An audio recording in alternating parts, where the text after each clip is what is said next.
Olá, meus queridos, continuando nosso módulo de vivência cristã, vamos ver agora o capítulo 2. Antes, vamos orar. Senhor, meu Deus e meu Pai, nos dê a direção do Espírito Santo, coloca as palavras, Senhor, na minha boca, dai-me, Senhor, sabedoria e dai a cada um de nós respostas, orientações, para que nós possamos ter uma vida cristã de acordo com a tua vontade, em nome de Jesus. Amém. Meus irmãos, no capítulo 2 fala sobre relacionamentos interpessoais. Essa questão de relacionamento é bastante complicada, né? Para algumas pessoas, porque, como nós vimos anteriormente, é preciso haver mudança de comportamento. É preciso haver mudança na maneira de falar, de se relacionar com as pessoas, para que possamos ter sucesso nessa nossa comunicação, nessa nossa amizade, nesse nosso relacionamento. A igreja é o local onde iniciamos a nossa vida cristã, porém, evidentemente, não se limita a ela, uma vez os cristãos estão inseridos no mundo onde trabalham, estudam, moram, compram, vendem, enfim, vivem todas as situações normais de um cidadão comum. No meio desta sociedade, na qual sabemos predominam princípios avessos ao cristianismo, o cristão tem o dever de ser um referencial para os que os cercam.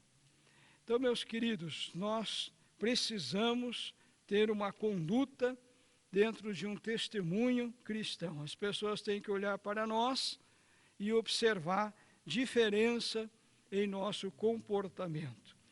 É um dos princípios da palavra de Deus, está em Mateus 22, 39. Quando Jesus disse, amarás o teu próximo como a ti mesmo. Deixa eu falar uma coisa aqui, gente. Olha, se a pessoa não consegue amar a si mesmo, dificilmente ela vai ter bons relacionamentos com outras pessoas. É algo que nós precisamos tratarmos. Nós precisamos estar de bem com a vida. Nós precisamos estar de bem conosco. Você precisa estar de bem consigo. É necessário que nós amemos primeiramente a nós mesmos. E depois nós estejamos tendo um bom relacionamento, com o mesmo carinho para com as outras pessoas. Por isso Jesus diz, ama o próximo como a ti mesmo. Ora, se eu não me amo, como é que eu vou amar o próximo? Então, se tem alguma coisa a ser tratado na tua vida, talvez falta de perdão para você mesmo, você se perdoar. Você já se perdoou? Então, em nome de Jesus, pense nisso e declare o perdão para você mesmo. Declare a vitória na tua vida. Pastor, eu errei, pastor, eu fiz isso e aquilo, tá, e agora vai fazer o quê?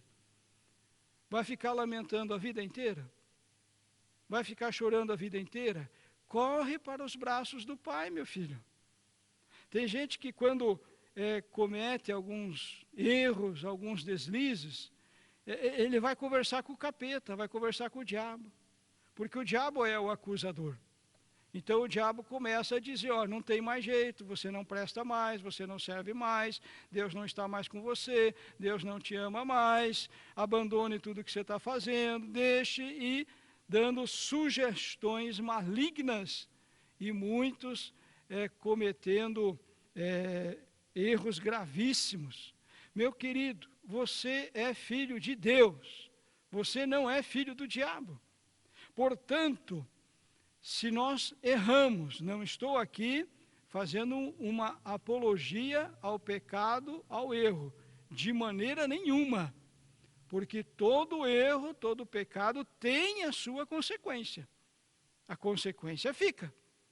O perdão vem, Deus nos agracia com a salvação, Deus nos abençoa, Ele vai exigir que a gente mude o comportamento, que não continue no erro, mas a consequência fica. Então eu não estou defendendo o pecado, não estou defendendo o erro, mas nós somos filhos de Deus.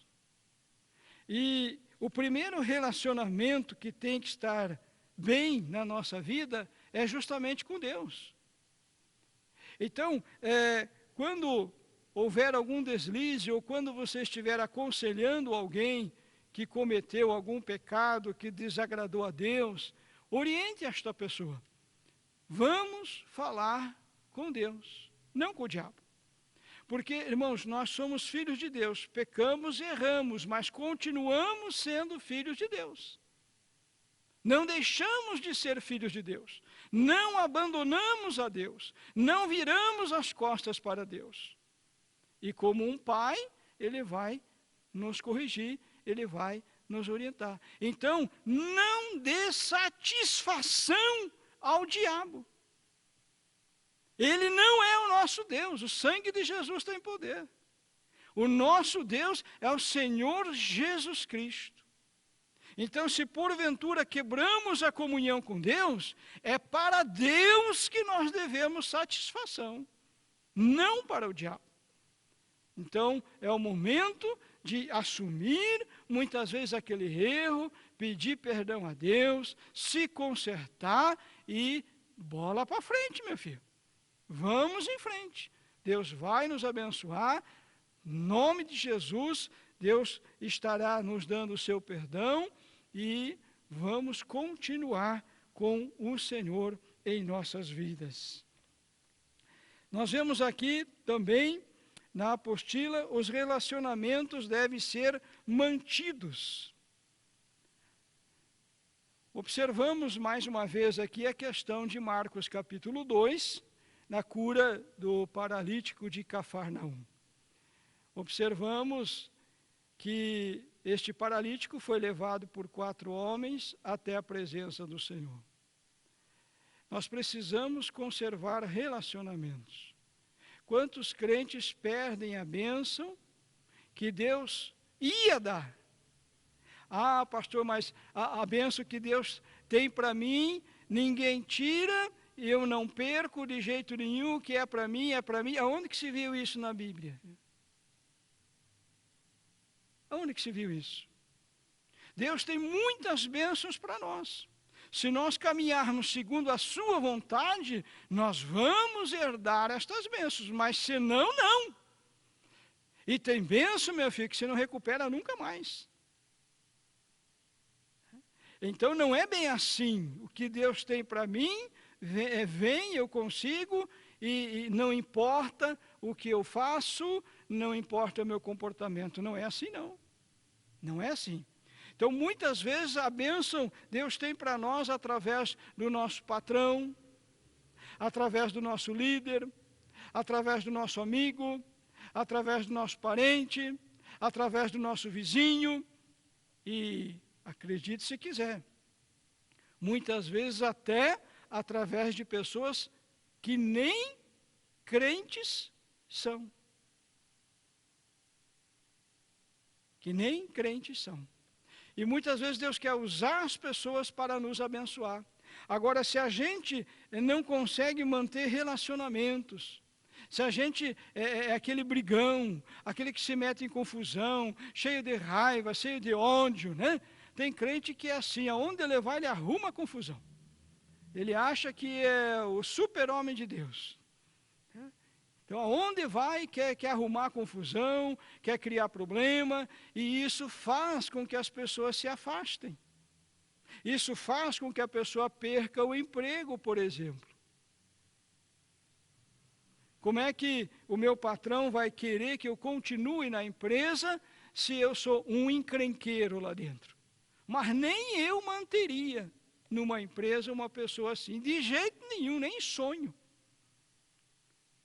Porque queremos um ambiente de paz, um ambiente de alegria, um ambiente de bênção. Então, nós precisamos manter relacionamentos, irmãos. Esse paralítico de Cafarnaum precisou dessas 4 pessoas para levarem até Cristo. Agora, pensa um pouquinho, meu querido. Você acha que foi fácil essas 4 pessoas carregar esse paralítico? Você acha que eles foram aplaudidos quando saíram de casa e alguém perguntou, porque como é que alguém não vai perguntar, né? Põe uma pessoa numa cama e leva ela pelas ruas, quem é que não vai perguntar o que está acontecendo? Você acha que quando eles responderam, nós vamos até Jesus, porque Jesus pode curar ele? O que você acha que essas pessoas falaram? Será que aplaudiram? Ou desprezaram, humilharam? Até talvez xingaram, mas vocês são um bando de bobo, onde já se viu uma coisa dessa? Isso é comum.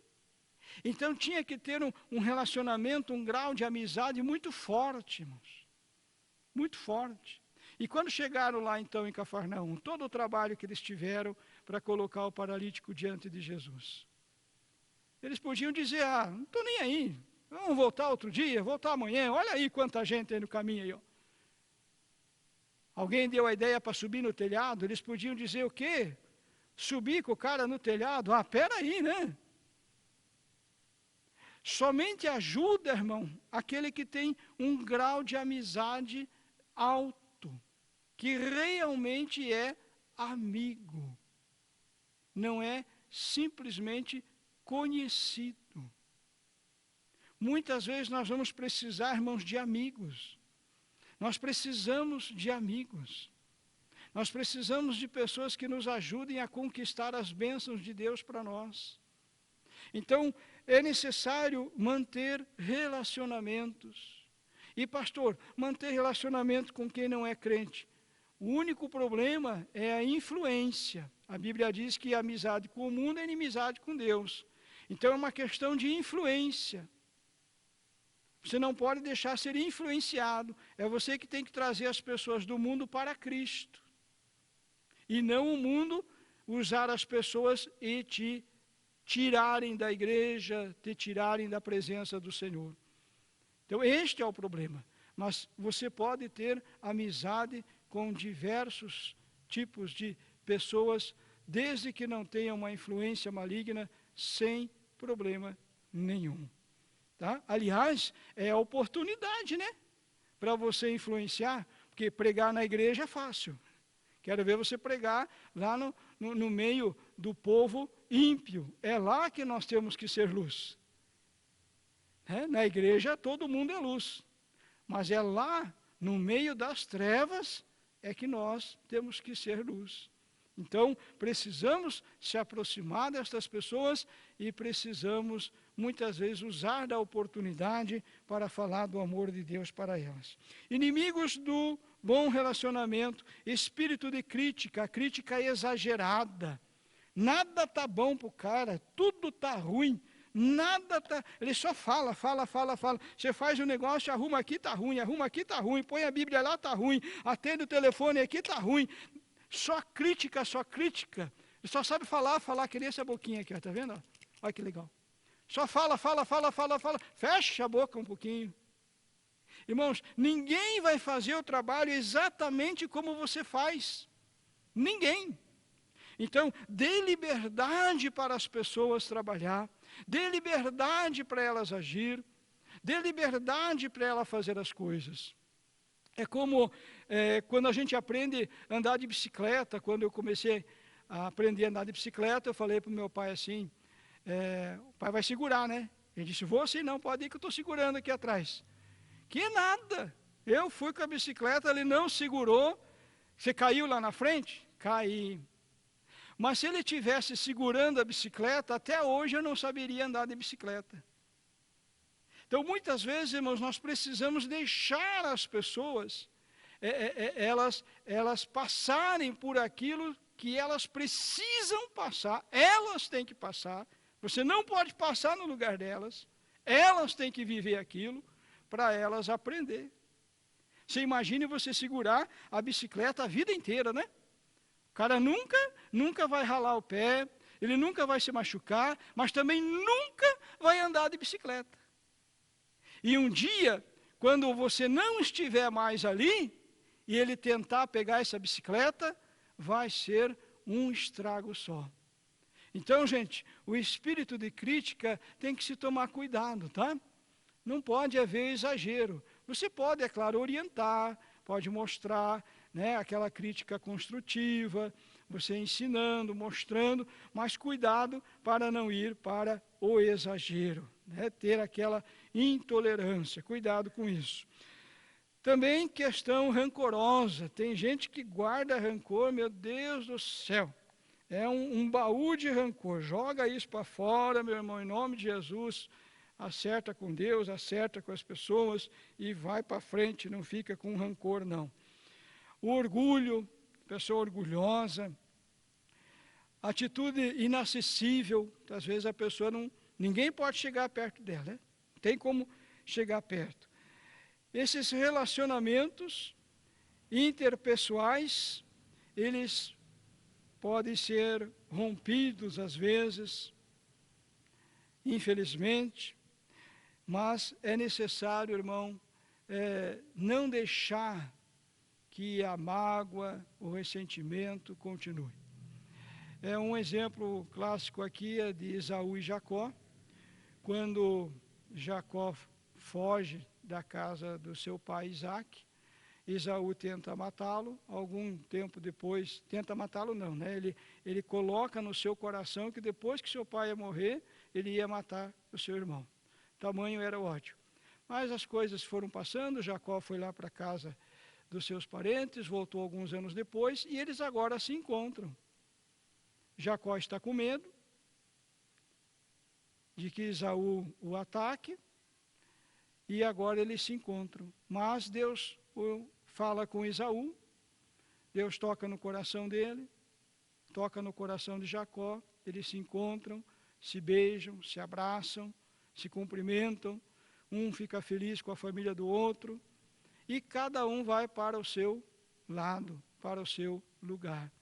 Eles não permanecem juntos no mesmo lugar, mas aquele rancor, aquele ódio, aquela raiva saiu. É isso que não pode ter no nosso coração. Talvez até um relacionamento, de repente, de uma sociedade, seja rompido, né? Talvez alguma coisa que ali quebrou um pouquinho aquela amizade, mas nunca deixe o ódio, a raiva, o rancor permanecer no teu coração. Então, às vezes é melhor cada um estar no seu lado, no seu canto, no seu trabalho, como foi o caso de Esaú e Jacó, como foi o caso de Abraão e Ló, como foi o caso de Sara e Agar. Então, cada um no seu canto, aonde Deus ali determinar, mas sem rancor, sem ódio, sem nada disso. Muito bem, com respeito à família, página 34, tópico 2 da família, relacionamentos familiares.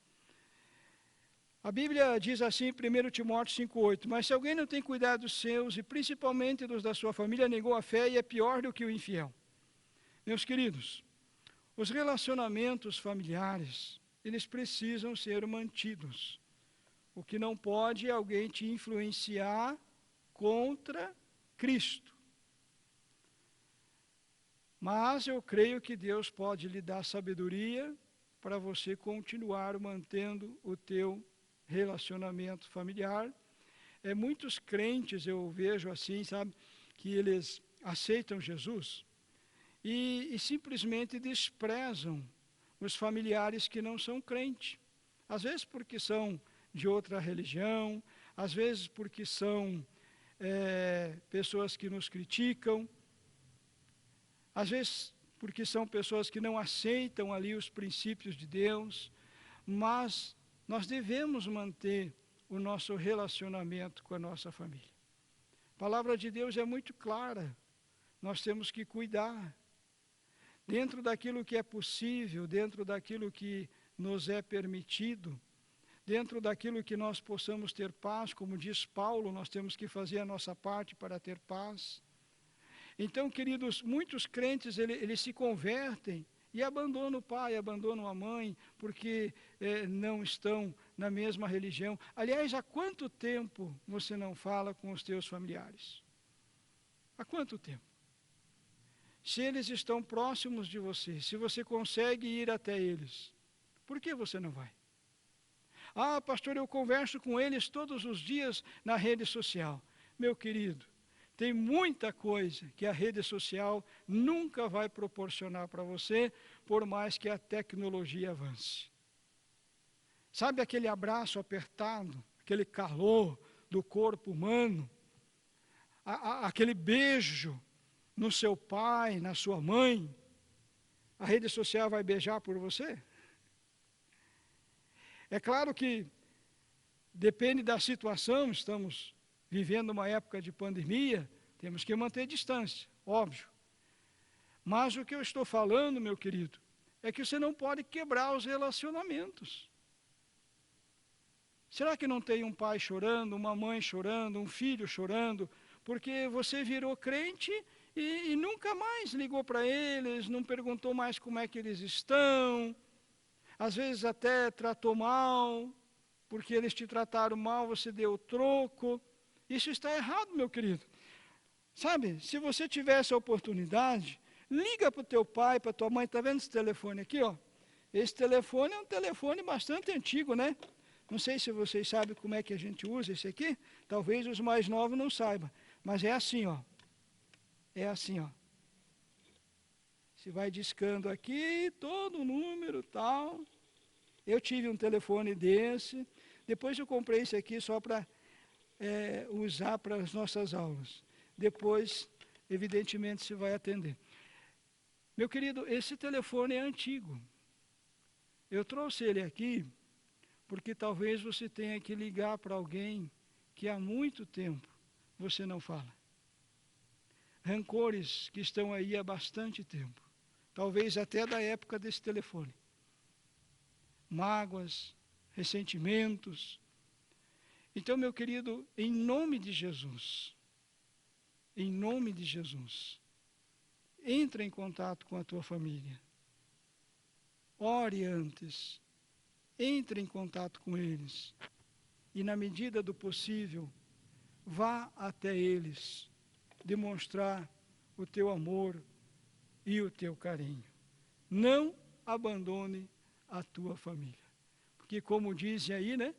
Depois que morre, aí não adianta, não tem elogio. As homenagens a gente faz, mas é bom demonstrar o carinho enquanto a pessoa vive. Então, pense nisso. Cuide da tua família. Que Deus te abençoe, em nome de Jesus. Nenhum sucesso na vida compensa o fracasso no lar. Então, que você possa estar cuidando do teu lar, da tua família, em nome de Jesus. Relacionamento com a liderança. Nós temos vários casos na Bíblia com respeito a isso. Temos o caso de Miriam e Arão, que ficaram com ciúme de Moisés, criticaram Moisés. Moisés teve os seus erros? Sim, teve. Mas eles não estavam autorizados a se levantar contra Moisés. Nós vemos o caso de Davi e Saul. Saul estava errado? Sim. Saul errou muito. E quando Davi teve a oportunidade de liquidar com Saul, o que foi que ele disse? Ele disse que não podia tocar no ungido de Deus. Ungido significa autorizado para fazer algo. Autorização para fazer algo. Saul estava ali no posto como rei porque Deus o tinha autorizado. Deus o tinha escolhido. O regime de governo foi o povo que escolheu. Mas a pessoa de Saul para ser o primeiro rei, foi Deus que escolheu. Então, Davi não quis se levantar contra aquele plano de Deus. E na sequência, né, vocês sabem, Deus acabou tirando Saul. Então, muitas vezes, irmãos, pessoas querem se levantar contra a sua liderança. Nós temos que tomar cuidado com isso, sabe, gente? Quando é que nós não podemos seguir a nossa liderança? É simples. Quando nos leva para o pecado. Lembram de Daniel, Sadraque, Mesaque e Abednego? Deus os defendeu. Deus defendeu Daniel na cova dos leões. Deus defendeu Sadraque, Mesaque e Abednego na fornalha. Então, quando está nos levando para o pecado, aí sim, aí é o momento de dizer, não, isso aqui não. Alguns usam o texto do apóstolo Pedro, que disse que importa obedecer a Deus do que aos homens, mas não observam o contexto disso. Pedro não está fazendo uma apologia à rebeldia. As coisas não estão como você quer, então fica nervosinho aí, reúne um monte de pessoas e põe para quebrar. Isso chama-se rebeldia. Pedro não estava fazendo uma defesa à rebeldia. O que Pedro estava dizendo?